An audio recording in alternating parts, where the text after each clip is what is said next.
So after I saw Anne Hathaway, Meryl Streep, Emily Blunt, they had their moment on stage. I then went back and saw the old clips of them from like 2007 of them on stage and them going after Meryl, which is funny to see that like they were going at Meryl a little bit harder this year because they've all, they've all grown up. And so it was great to see. I mean, Anne Hathaway is absolutely killing it. Okay. Every video, every picture, everything I see of Anne Hathaway is turning me into an Anne Hathaway stan. Like I love Anne Hathaway. I love everything she wears. I love her entire attitude. Every video I see of her at a party, she's doing some funky dance in the middle of everybody, just breaking it down, having a good time. Like I'm obsessed with Anne Hathaway right now. And I think she knows people are obsessed with her right now. Oh, definitely. There's been an Anne Hathaway rebirth almost. It's like, but it's, I don't know. So it goes back and forth for me. Like sometimes I can't get enough of it. Like her fashion choices, I love. I think she looks absolutely stunning.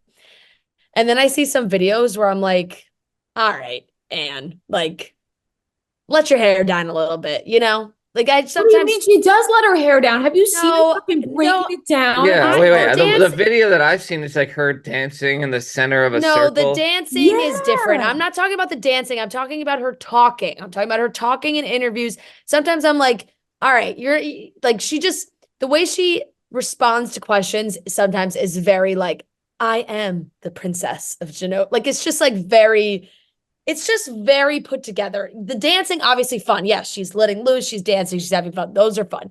I think like sometimes it's just, and it is just kind of the way she speaks. I think that's just the way it is, but it's just very regal. It's just very, yes, she is very regal. She is very regal.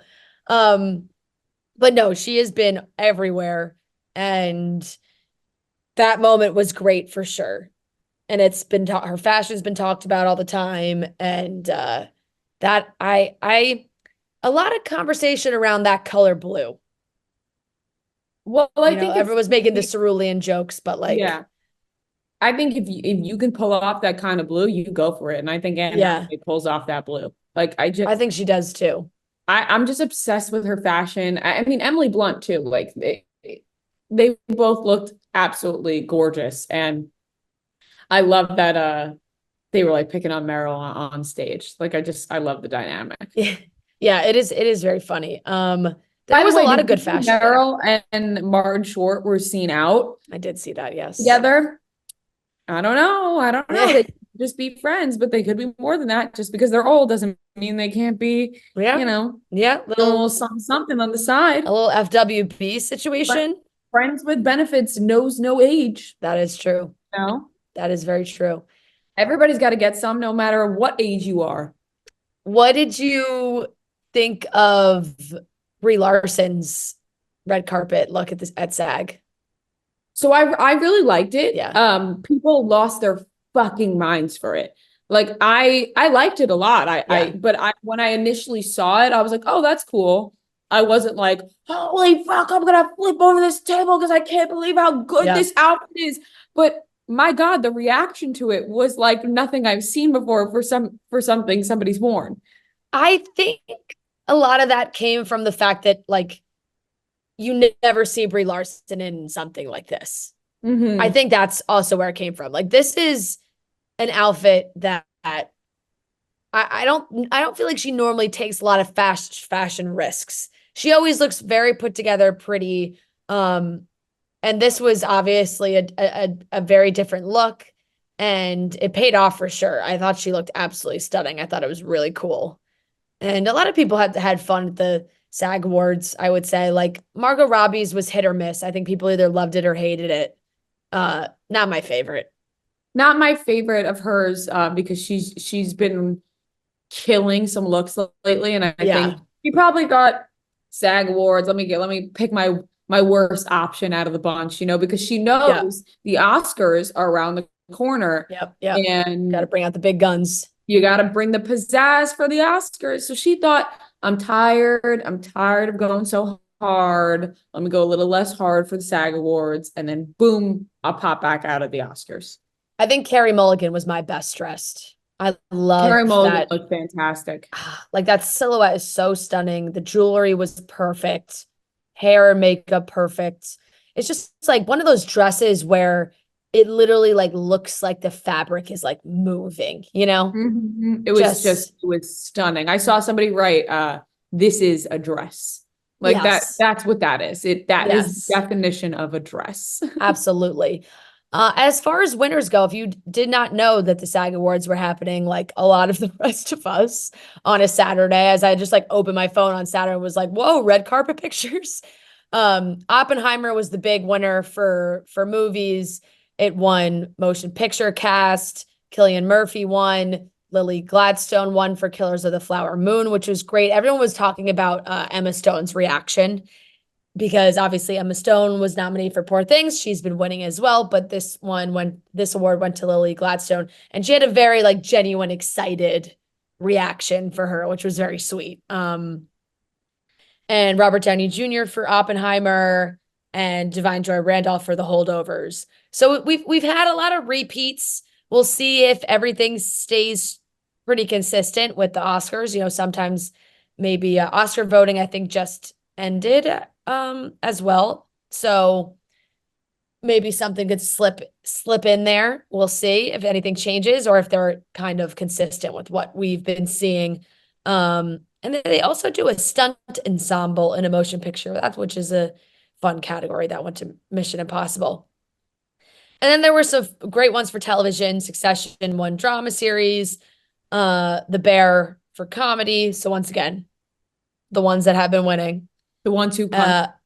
Yep. Stephen Ewan for Beef won for miniseries. Ali Wong won for Beef miniseries. Pedro Pascal won for The Last of Us, and Elizabeth Debicki won for The Crown. And Jeremy Allen White for Bear, and Iota Berry for The Bear as well, and stunt ensemble to The Last of Us. And Barbara Streisand won the Life Achievement Award. What a queen she is, Barbara. Babs. An absolute legend. I also saw, I think maybe it was the Spirit Awards, or there was some other award show that I can't remember which one exactly it was. That oh man, why am I spacing on his name right now in this moment? Ron Swanson. Oh, I don't know. Nick Offerman. Nick Offerman. Oh, Thank you, Noah. Yes. Nick Offerman. He won an award for his performance in The Last of Us. And it won incredibly well-deserved. Like, God, what a good performance that was in that show. And he had a great speech where he was like, you know, people were like, why does it have to be a gay relationship? And he was like, it's a love story, you assholes. Like, it was great. It was powerful. Love him. Loved that role. He was so good in that. But no, it's impossible to keep up. Yeah, there's so much going on. And sometimes, you know, all the big awards. We obviously do know the SAG Awards, but sometimes you hear an award show, you go, when did that one slip in there? I know, like last night, Independent Spirit Awards, and all the stars were there. It was great. Yeah, right. And all the stars are there, and you're like, oh, okay, they thought these were important enough to show up for. So these must be, you know, it's not just a random award show. It's just I guess, are not in tune to it. Right. We're like, we should be seated and paying attention. And Adie Bryant hosted that show too. And everyone was saying she did a great job. So I feel like we're just slipping award shows in here, like back to back evenings. Right. I know. And now I think Oscars is the last. Well, there's probably a few after the Oscars, but at that point, once the Oscars closes it down, that's when I'm done with the award show season. Yeah, I think the Oscars are the last thing.